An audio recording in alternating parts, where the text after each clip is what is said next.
Alright, I'm going to show you what I did to build my water jets. Something new, first year doing it. I've learned a lot, but you can take what I've done here and hopefully customize it, and I'd like to see a lot more people doing this. It's actually a pretty cool feature, and it works out really well. I'm going to be changing a lot of things around for next year though. Visit our website, www.agoodlight.com, and Merry Christmas. Okay, it's dark, but I'll show you what we've got done so far. We're pretty much close to completion.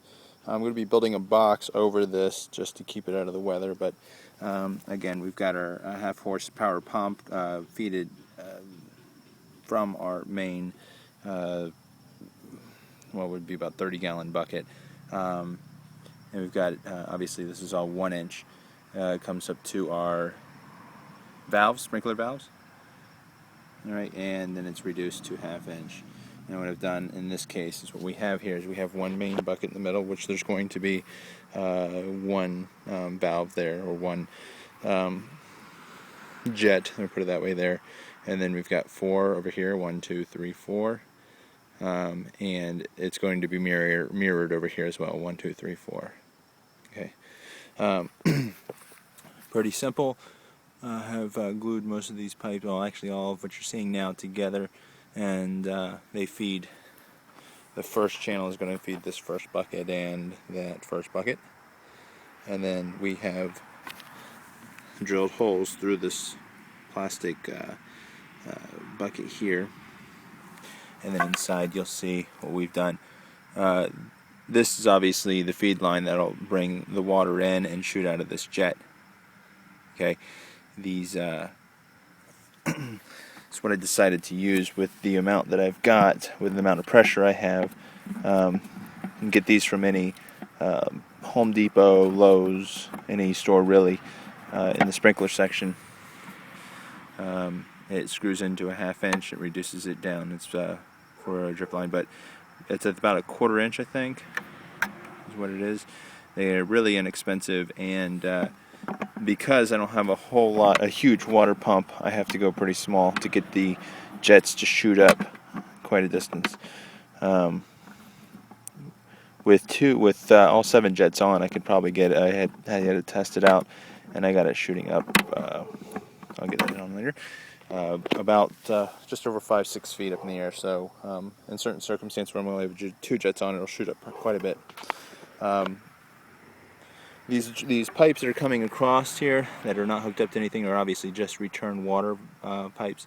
So when the water jet shoots up, obviously depending on the breeze and how high it shoots up, most of the water will catch back into this basin, and then these are just drains to come back to the main bucket that will feed the pump, so we can recycle as much water as possible. We will have a valve afloat in here to try to keep the water level maintained, so we are not running out of water halfway through our show or halfway through our night. And what we're going to do here is these valves run off 24 volts. So what I've done is I've found 24 volt power supplies. You can buy the power supplies at Home Depot as well. It's what powers the timers and things. They cost, I don't know, about $15 a piece. But I will hardwire the 24 volt power supply into this and then put it on a channel on my light show. So as soon as that channel comes on, it'll switch the valve and release and let the water come through. That's basically how it's going to work. I'm going to try to get this wired up and get it going tonight to see what it looks like. I just sealed all of the pipes coming into all the buckets with silicone watertight sealant. It takes a few hours to set, and I'm just waiting on that to happen before I go ahead and do a water test. So, all right, one important thing that I forgot to mention about running my water show with the Light-O-Rama system is this important piece here. A buddy of mine got this for me through one of his distributors. Probably pick it up at a specialty electrician store. What this enables me to do, this pump here runs a lot of amps, and if I hook the extension cord from this pump directly into my Light-O-Rama show on a channel, because I don't want it running constantly or I'll burn up the pump. I would be drawing too much amps off my Light-O-Rama show and then blowing fuses. So what I've done is I got this thing, which is basically a electric switch. I don't know the actual technical term for it, but the actual extension cord or not extension cord, but the actual power cord runs in and out of this here, which passes the, just basically screwed it in, wired it up accordingly, and then plugged this wire into my power source. And then on the outside here, you have a standard, 120 volt cord that I soldered in to both sides, one on this side, one on the other. And when that's plugged in, this cord here is plugged into my Light-O-Rama channel. And when that channel comes on, it will flip the switch and then pass the voltage to turn on this pump. And this enables me to do this and run it off the show without drawing all the amperage from the box and burning out fuses. This unit cost me $16. I think that might have been a discounted price since I had an electrician buy it from a specialty store. But take a look. I'll take a picture or show you the cover. Hopefully this helps when it comes to finding exactly what it is.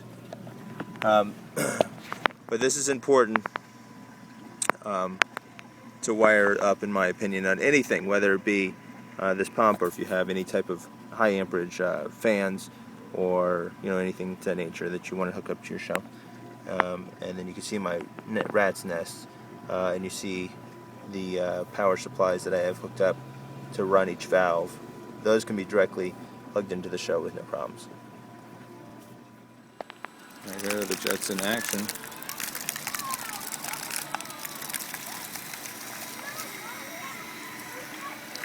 Mine's supposed to be yellow. Thank you. Not yellow. Yeah, that's yellow. White. It's yellow. Yellow.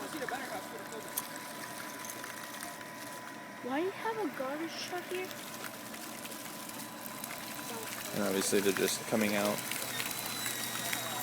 And this is getting rain on. This is actually a regular sprinkler. I've taken out the moving function so it doesn't go back and forth, but it works, has a good effect to it. And I've got my valve, my float that will turn off the water, at least slow it down as it fills up. And then all my buckets are tied into each other. And my spotlights, as you can see, are behind.